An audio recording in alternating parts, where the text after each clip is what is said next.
Seguimos en Club de Prensa Colombia y el segundo tema de análisis el día de hoy tiene que ver con la designación que ha hecho el gobierno colombiano de gestores de paz a 16 excomandantes de las Autodefensas Unidas de Colombia, pese a que este grupo paramilitar ya desapareció hace 2 décadas, más de 20 años, ya no existen las AUC y que ya habían renunciado también algunos de ellos a esa figura en junio pasado.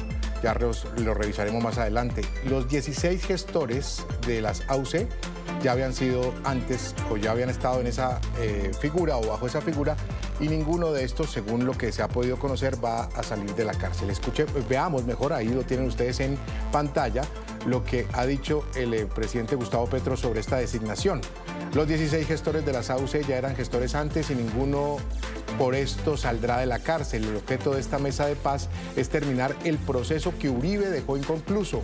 Nunca los puso presos, sino que los extraditó y no los dejó decir la verdad. Al contrario, se apropiaron de tierras que ellos se habían apropiado algunos amigos suyos, Paloma y de Uribe y de Duque.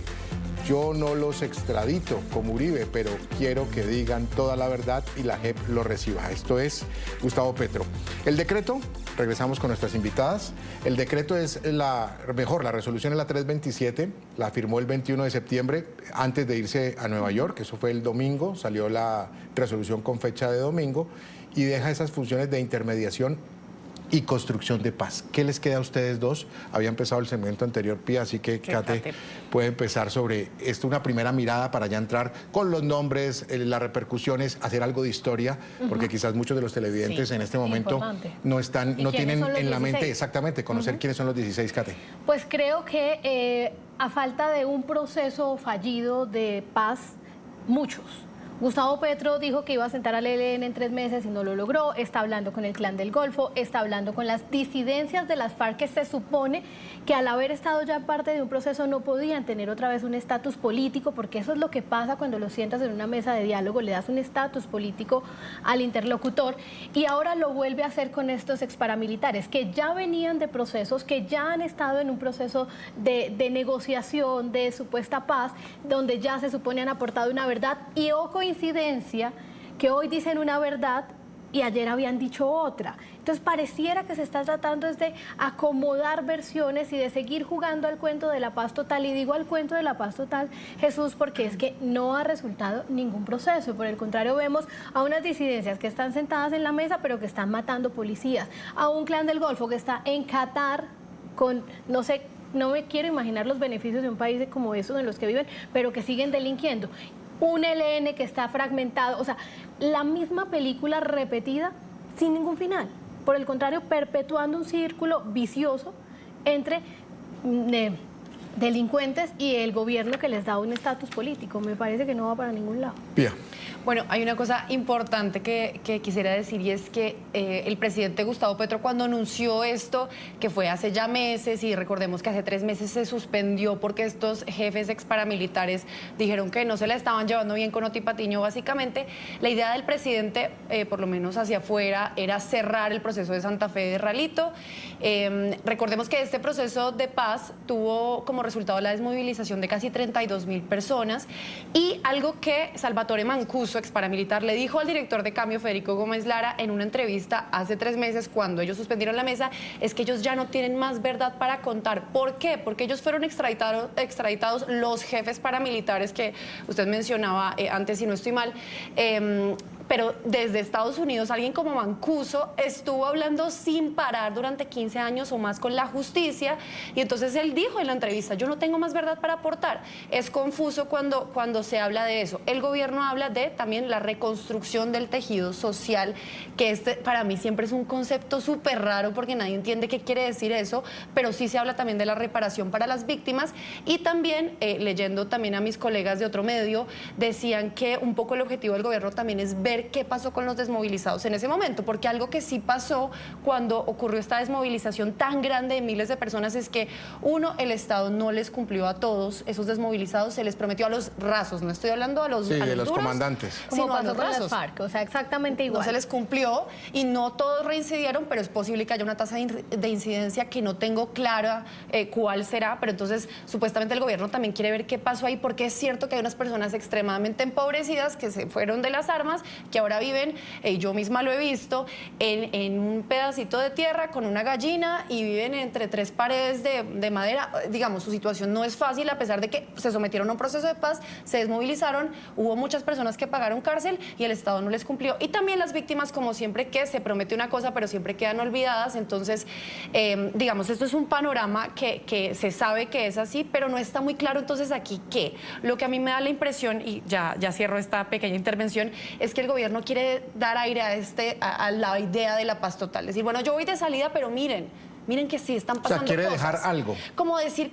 miren estos nombres que son de esos nombres súper temidos. Claro, son unos nombres que generan un temor horrible en la historia del conflicto colombiano, porque además los grupos paramilitares fueron los principales masacradores, según el informe Basta Ya del Centro Nacional de Memoria Histórica, principales masacradores. Digamos, los crímenes de la guerrilla son de otra índole, también asesinatos, pero se recuerda mucho como esa sevicia del paramilitarismo. Entonces Petro dice, miren, yo soy capaz de conciliar con estas personas, de hablar con ellos, pero no está claro realmente qué van a hacer. La figura de la gestoría de paz siempre ha sido una cosa ahí como gaseosa, como que no está clara, entonces es algo ambiguo más para la foto. Tiene más impunidad que de cualquier otra cosa. Pero no sé si impunidad, porque ellos sí pasaron por un proceso. En este caso. En este caso. Les propongo que revisemos los nombres antes de hablar de la figura de Oti Patiño. Permítame un dato coctelero muy importante de lo que está diciendo Pía, y es el tema del Estado. Hoy justamente la Corte Constitucional le está diciendo al gobierno de Gustavo Petro que revise quiénes son los funcionarios en sus oficinas cuando se habla de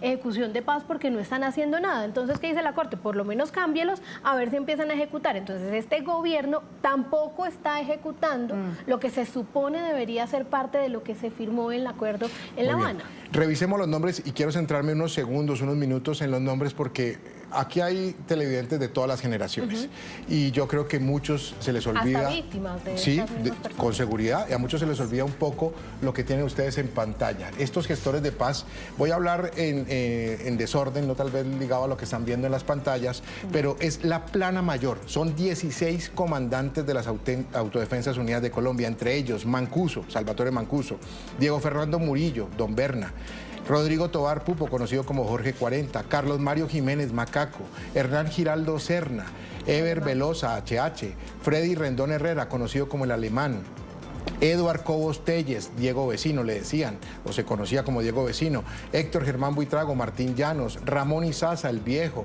Arnubio Triana Botalón, Ramiro Banoy, Cuco Banoy, Hernán Buitrago, el Patrón, alias Julián Bolívar, bueno, sigo, el Águila, Pirata, Juancho Prada, en fin, estos nombres, como bien decía Pía hace unos segundos, marcaron una historia terrible, terrible en muchas poblaciones del país. Y los traigo a colación o los menciono y los pongo sobre el público porque no se nos puede olvidar la historia. Y ese es un grave problema que tenemos en Colombia. Se nos olvida el daño que hicieron, Catherine y Pía.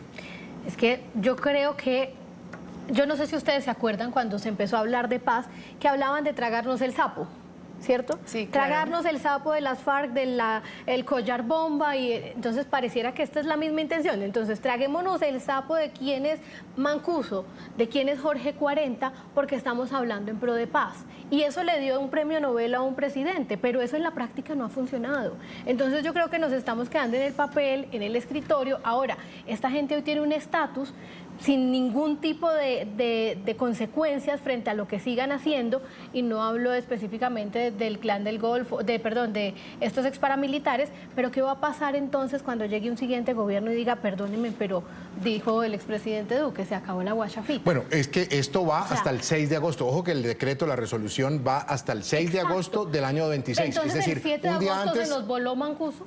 Bueno, es que esos son los beneficios, ¿no? Ojo. Ese es el punto al que hay que llegar. O sea, esta gente se nos volaron los que están en Qatar. Revisamos los beneficios, o yo hice la tarea pues de mirar un poco el tema de los beneficios de ser gestores de paz. Y es que, Pía, los que están en la cárcel pueden salir bajo la excusa de negociar algo y pueden salir. Sí. Eso es un beneficio de ser gestor de paz. Y eso está con el ELN, con el Clan del Golfo, con las disidencias de Iván Mordisco, con las disidencias de las disidencias de Iván Mordisco. O sea, esta ¿Y sabe es también que la encontré? oferta. Pueden recibir recursos públicos. ¿Cuánto nos cuesta? Pueden recibir entonces recursos mantener? públicos. No sé, Pía, ustedes en cambio creo que han hecho y han trabajado mucho más a profundidad el tema, ¿no? Digamos, quisiera retomar un poco la idea de que es muy poco claro que se supone que vayan a hacer eso y por los gestores, y por eso es confuso eso que usted está diciendo. Ahora bien, digamos, una cosa es hablar de reconstrucción del tejido social, sea lo que sea que eso quiera decir, pero lo que sí se ha dicho, digamos, hablando con algunas personas conocedores de estos temas, es que estos hombres, muchos de ellos siguen teniendo mucha influencia en lo que hacen los grupos armados que vemos hoy. Sí, exacto, nadie lo controla, pero entonces si se habla de paz, también dando el beneficio de la duda, se podría pensar que ellos pueden influir también para bien en mitigar algún tipo de conflictividad o de conflicto, para decirlo bien, con algunos grupos, pero es como, eso está tan poco claro porque ni siquiera lo dice Benedetti, que es quien ahora tomó las riendas de esto. Sí, porque además obligan a que todo sea articulado con el Ministerio del Interior. Estoy revisando, inclusive les obligan a presentar unos informes y unos proyectos, unos objetivos específicos a través del Ministerio del Interior. Pero eso en el papel siempre suena así, pero nos damos cuenta que en la práctica no. Es que yo a lo que voy, perdóname Pía, es que ya lo vivimos con las FARC, no pasó nada. Por el contrario, hoy tenemos disidencias de las disidencias delinquiendo y no hay cómo controlarlo. Pero yo creo que es importante diferenciar acá que esto no es un proceso de paz, porque estas son personas que ya pasaron por un proceso de paz. Lo que ha hecho el gobierno es reactivando la mesa. Reactivando la mesa de esta idea súper gaseosa que no se entiende bien, pero si se va a hacer algo por reparación de víctimas y de mitigar algún tipo de violencia, pues enhorabuena, pues, pero no está muy claro cómo es eso, y entonces empiezan las preguntas, ¿no? Acordémonos de lo que pasó en la campaña con el hermano del presidente en las cárceles, recordemos lo que pasó hace poco en el tarimazo de Medellín, y uno empieza a pensar, sí, estamos mezclando peras con manzanas, pues yo no creo necesariamente, porque estos grupos que vemos hoy tan fortalecidos en distintas zonas del país, en el Caribe, en Antioquia, en fin, son herederos de muchos de estos paramilitares. De todas formas, es que hay muy poca información y las gestorías de paz por eso han generado tanta desconfianza, porque no está claro qué es lo que van a hacer. Ahora yo quisiera poner un punto acá que creo que es polémico y nuevamente ya termino porque yo sé que me siento un poco en la palabra. No, adelante. Somos periodistas, vivimos en la palabra. Vivimos en la palabra. Y es el siguiente. Algunos de nosotros pues apoyamos el sí cuando fue el acuerdo de paz y demás, y nos alegramos cuando se firmó, nos alegramos de decir, bueno, estas personas salen de la selva, van a vivir una vida, digamos, en la ciudad, van a ser congresistas o van a tener sus proyectos productivos, lo que sea, pero cuando nos ponen a alguien del otro lado, que es un ex paramilitar como Salvatore Mancuso, que es un criminal, mejor dicho, lo que él hizo es horrible y a uno le da mucha impresión esa imagen del presidente intercambiando el sombrero, y me acuerdo hablarlo con alguien que me decía, pero ¿será que hay un sesgo ideológico ahí? Porque sí nos alegramos cuando Juan Manuel Santos le da la mano a Rodrigo Londoño, pero nos parece una atrocidad cuando Petro intercambia un sombrero con una persona que ya pagó cárcel, que ya pasó por un proceso de paz. Entonces, como que ¿cuál es el rasero ahí? Ahora hay personas que dicen, es que yo no quisiera que ningún excriminal esté montado en una tarima compartiendo abrazos con un presidente. Bueno, esa es otra conversación. ¿Ustedes creen que las deudas están saldadas? Yo no creo. Yo no creo. Yo hice un especial de víctimas de Dabeiba. Dabeiba, que fue blanco de guerrilla de las FARC, paramilitares y hasta del ejército por falsos positivos. O sea, a Dabeiba le cayó la roya, como diríamos acá en Colombia. Y yo hablaba con la mamá de un falso positivo que además era militar. O sea, una señora que un militar le mata a su hijo militar y lo hace pasar por guerrillero. O sea, el peor escenario. Y la señora dice, recibo la verdad, pero luego dice, es lo que hay. Entonces, ¿realmente la verdad significa reparación para la víctima o termina conformándose con que pude encontrar a mi hijo? Porque la señora es que ahora te decía, ahora tengo a mi hijo en mi casa. ¿Qué es tener a su hijo? Los huesos. Pero porque los puedo sacar de una fosa. Exacto, entonces, ¿cómo reparan? Que sí es con exacto, plato, pero el bienes, tema, porque tampoco hay, en el proceso con la SAUCE, tampoco han devuelto bienes. Eso es lo que más se dice. pues si no lo han Tampoco devuelto los han las FARC, devuelto. que tienen un premio Nobel de por medio. Y Hace no han 8 hecho días nada. en este espacio, ese tema lo tocamos en esta misma mesa, y un dato revelador es que las FARC apenas han devuelto 1 billón. Imagínate. 1 billón de pesos en bienes. O sea, y uno los ve.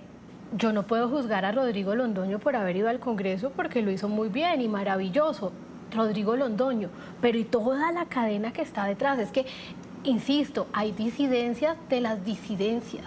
Y es que La disidencia Iván Mordisco tiene disidencias. nos falta ¿Quién tiempo. controló eso? Claro, nos falta tiempo porque un papel fundamental o un elemento fundamental de debate tiene que ser el papel de los gestores. Y yo creo si que son el papel de los gestores, exactamente, para allá iba. Pía, ¿usted cree, para un sí y no, antes de irnos a la pausa, que se necesitan de verdad estos gestores de paz? Lo que le salga al corazón. No, yo diría que depende si nos dicen claramente de verdad qué es lo que van a hacer sin ideas rimbombantes, sino ABC, punto 1, punto 2, de qué es lo que van a hacer. Catherine, ¿se necesitan o no se necesitan? Definitivamente no. Petro está usando la figura de gestores de paz para buscar sacar de la cárcel a todo el que le convenga. Lo hizo con la primera línea, lo hizo con disidencias de las FARC, lo está haciendo ahora con el Clan del Golfo, con los exparamilitares. Entonces se volvió una palabrita con la que él está, no sé qué haciendo, pero no paz.